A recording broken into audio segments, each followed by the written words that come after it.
Será que um atestado psicológico é um atestado válido para afastamento de um trabalhador? O que é que você acha? A gente vai descobrir hoje nessa aula que a gente vai falar sobre atestado psicológico. A gente vai ver aqueles detalhes que definem esse documento e também vamos falar um pouquinho sobre a estrutura e as funcionalidades. Vem comigo! Então aqui, eu já quero começar definindo o que é um atestado. Um atestado ele é um documento que é expedido pelo psicólogo, como um atestado psicológico, como o próprio nome diz, e ele certifica certas situações ou estados psicológicos. E nesse processo que ele faz essa certificação, há a possibilidade de descrever sintomas que outros documentos psicológicos não é possível fazer. Então, no atestado, isso é permitido, tá bom? Outra coisa importante é que ele tem a finalidade de afirmar sobre as condições psicológicas de quem o solicita por requerimento. E se você ler com cuidado a resolução 007 de 2003, fala isso aqui, justamente que o atestado é um documento que fornece essas informações para aquele que por requerimento o solicita. Então você, psicólogo atendendo, se for solicitado a dar de volta um atestado, você deve fazê-lo, ok? Então agora a gente vai falar um pouquinho para que serve um atestado. Eu perguntei para vocês logo no início do vídeo se um atestado psicológico pode ser usado por um trabalhador para se afastar, para abonar faltas. E aqui a gente vai dizer que o atestado, naquela resolução que eu citei, ele serve para justificar faltas e impedimentos. Ele fala justificar. Isso é importante manter na mente, porque a gente vai saber daqui a pouquinho por que é. Olha só, fala que também é importante para justificar a aptidão para atividades específicas após um processo de avaliação psicológica. E aqui já dá a dica pra gente de que o atestado, ele é um documento que é proveniente da avaliação psicológica. Lembra que a gente tem o laudo, o relatório, o atestado também é um deles. Então a gente tem esses dois documentos que são oriundos da avaliação psicológica. E lembre que laudo e relatório é o mesmo documento. Então, quando a gente lembra falando laudo, atestado e relatório, laudo e relatório, mesmo documento, tá bom? Então a gente vai falar aqui mais um pouquinho que o atestado ele serve para solicitar afastamento ou dispensa, mas aí tem um detalhe que aí eu peço para que vocês leiam a resolução 15 de 96, porque nessa resolução vai falar desse detalhe acerca da utilização para afastamento. E sobre aquela pergunta que eu deixei, a resposta está aqui, ó. O atestado ele pode ser usado para efeito de justificativa de falta. Olha só, é muito importante lembrar que é usado para justificar, tá bom?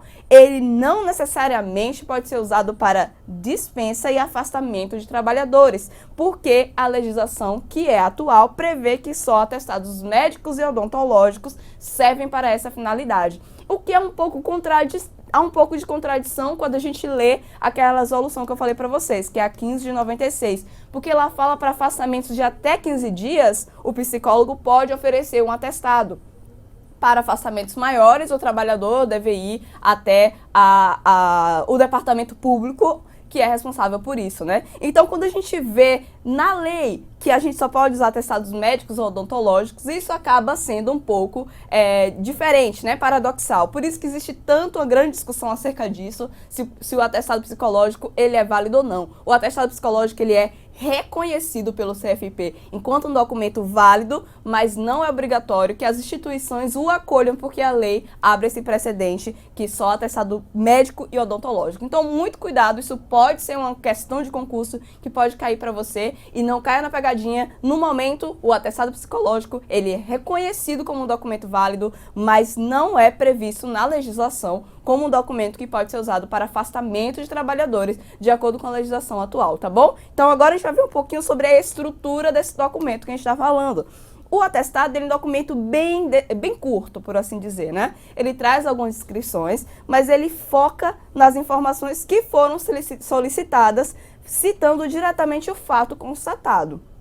Lembra que ele é oriundo de uma avaliação psicológica. Então, você vai atestar sobre aquilo que você viu na avaliação. E outra coisa importante é que ele deve ser escrito de forma corrida, sem parágrafos.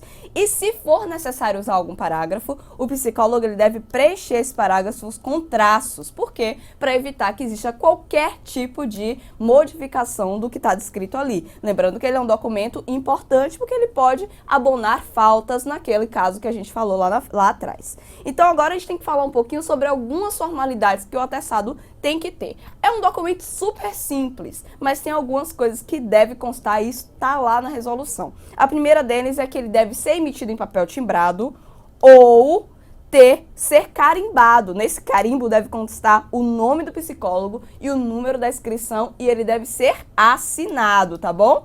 Lembre-se que em nenhuma circunstância o carimbo substitui a assinatura do psicólogo. Agora a gente vai fazer algumas questões só para ver como você está saindo nas questões a respeito de atestado. Então a primeira aqui diz o seguinte: considerando o disposto na Resolução 007 de 2003 do Conselho Federal de Psicologia, que institui o Manual de Elaboração de Documentos Escritos produzidos pelo psicólogo, julgue o item que se segue. Os itens que se seguem, a gente separou um itemzinho que é sobre atestado para a gente resolver aqui.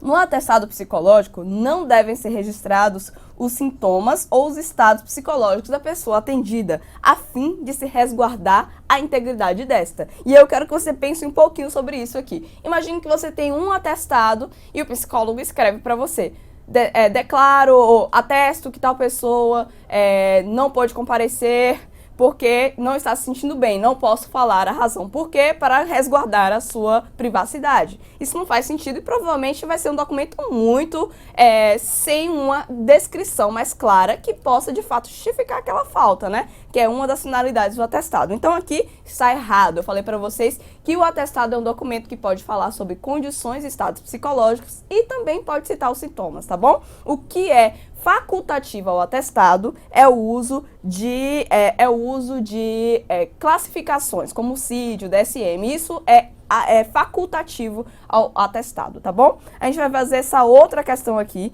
que diz que em resolução de 1996, que resolução é essa? Só lembrando, é a 15 de 96, o Conselho Federal de Psicologia instituiu, regulamentou a concessão de atestado para tratamento de problemas de saúde em geral. E é isso lá, gente, que essa resolução define pra gente? De jeito nenhum, né? Essa resolução define pra gente a concessão de atestado psicológico, não é para tratamento de saúde em geral.